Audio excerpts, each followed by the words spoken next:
Welcome back to a new video, friends. Today we'll be reviewing Marathon. By the end of the video, you guys will know if you want to buy it or just wait. Thanks for watching, and let's get into it. My positives really haven't changed since the server slam. They've pretty much been the same. I don't have anything new really. So let's just start off with the game. Again, is beautiful. The art style is gonna be a hit or miss for some people, but overall, like the world, the maps. I mean, me personally, I think the character design beautiful. Weird, but beautiful. Very sci-fi. So if you're not as into sci-fi, it might be a turn off for you. But I think it's beautiful. And then of course, as always with all the Bungie games, in my opinion, I've played all of them, including the original Marathon. The gunplay is just unmatched. Taking it all the way back from Halo, and then through Destiny, and then now Marathon. I don't think there is another FPS out there that has as smooth, buttery gunplay as Bungie does. The classes in this game, because it is kind of like a hero shooter-esque game. So you do have classes. Like I said in my Server Slam review, it is kind of like a Holy Trinity thing for all you MMO players out there. So you do have your tank, you have a healer, and then you have DPS.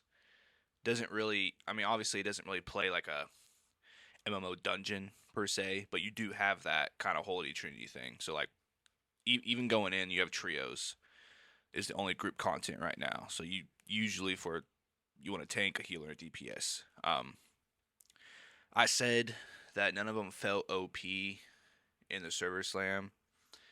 I still kind of think that there are some scenarios I found where one is better than the other, especially in solos. I think Assassin is kind of taking the reins when it comes to OP in solos, just being able to go to invisible.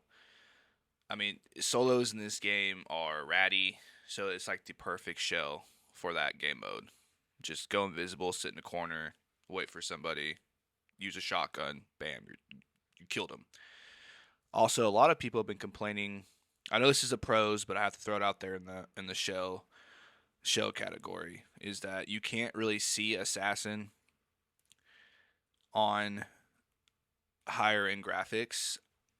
Me personally, I have not run into that. I run all my graphics on high, and I've as long as he's moving, I can still see him.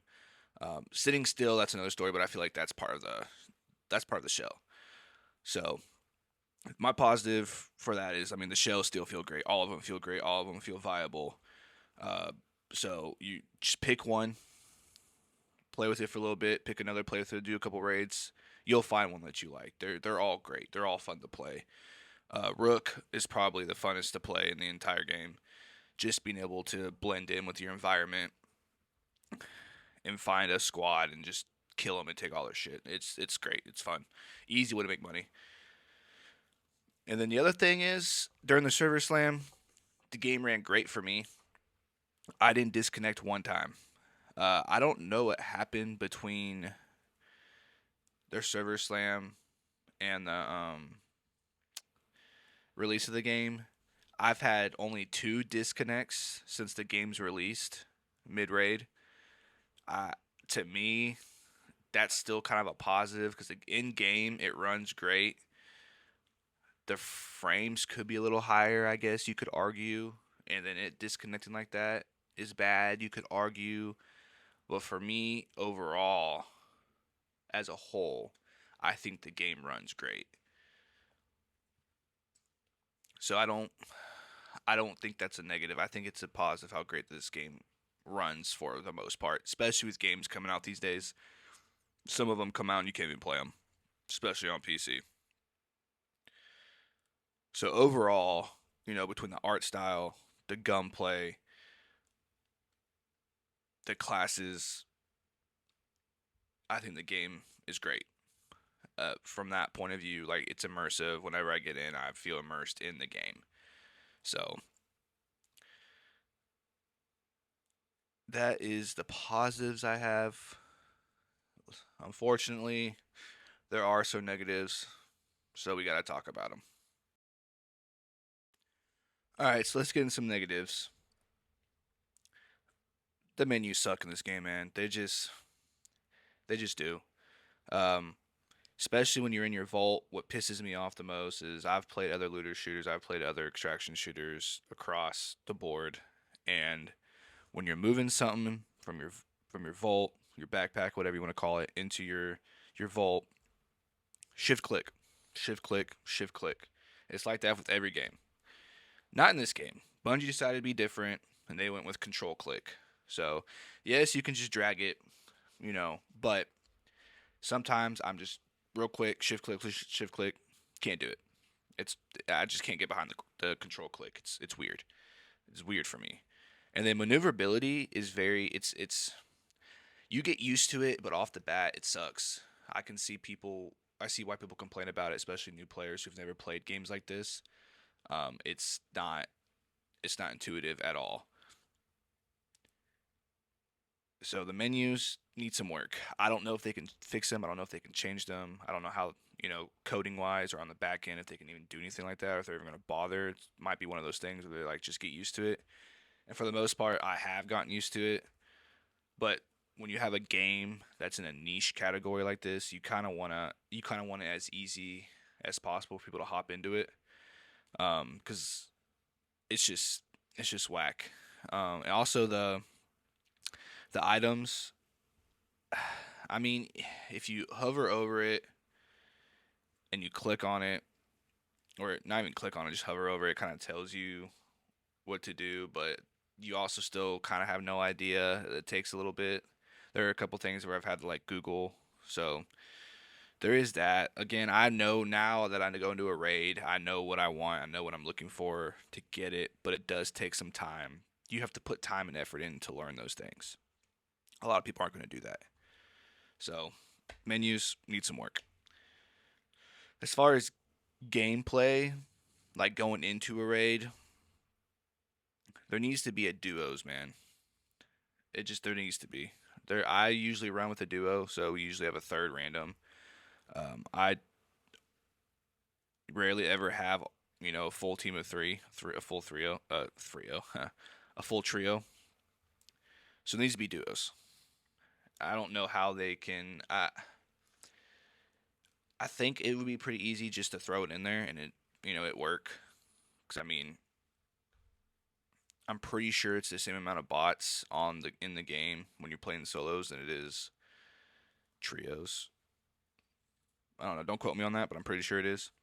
So just making duos, I think you can just like throw it in and it'd be fine. Honestly, maybe because I think at least on perimeter when you go in, it's you plus four other teams, so it's five teams, right?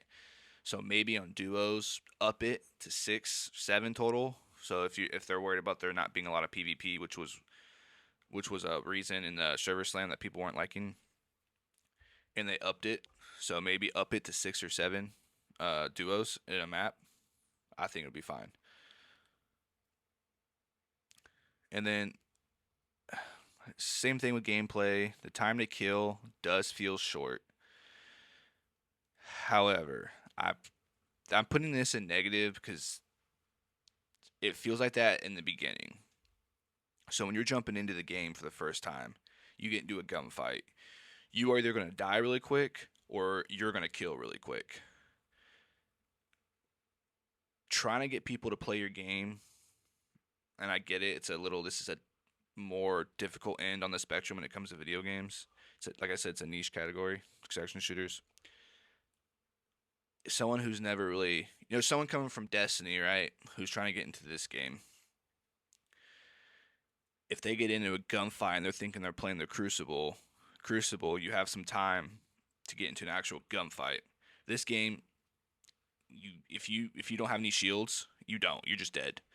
Like I said, you're either killing or you're dying, which is what the game's about. But if you're constantly dying in the beginning, people are gonna stop playing the game. So I don't think this is something you can fix. I personally don't see this as a true negative, but there are people complaining about it, so I have to bring it up in the negative category because it is a maybe controversial topic. Whenever you get into like higher end raids, not even higher end. Hell, I was on perimeter the other day, ran into a squad, and this dude had a gold shield.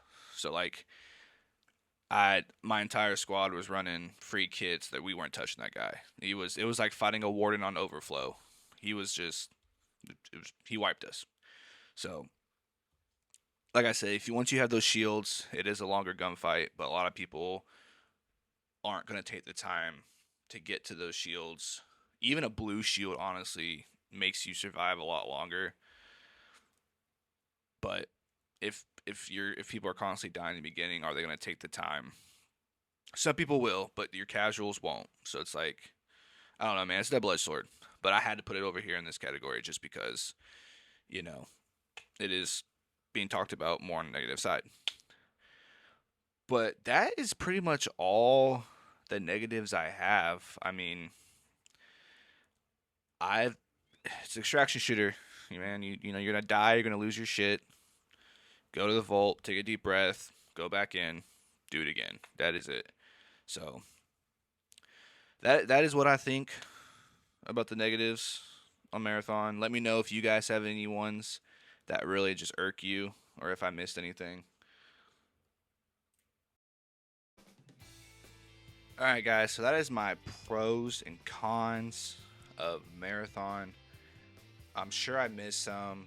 I'm sure there are other ones people don't like or like about the game. That's just me. That's what's popped out the most to me.